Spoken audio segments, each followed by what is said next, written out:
Hi, I'm Sherry with Medway Realty. I'm here at one of my open houses, and this is a product I use at all of my open houses. Let me show you how it works.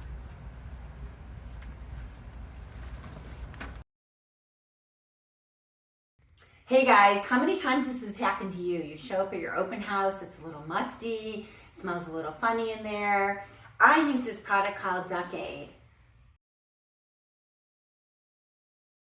First thing you do is come to the thermostat and turn it from auto to fan so it's continuously running. The next thing you do is find the air handler in the house.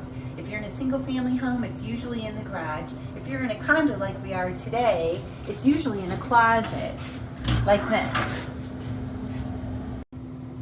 So now what we're going to do is we're going to come over and we're going to take the air filter out, put it down here, get your Ductaid, and do this in a sweeping motion. Spray in a sweeping motion for 20 to 30 seconds, and then you're done. The house is going to smell beautiful and fresh.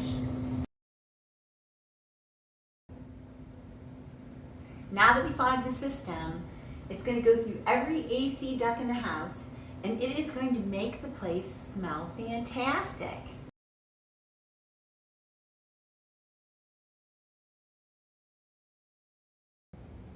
Since I've been using Ductaid for my open houses, the buyers walk in and say, wow, this place smells clean and fresh. So I recommend you to use Ductaid like I use Ductaid for all my open houses.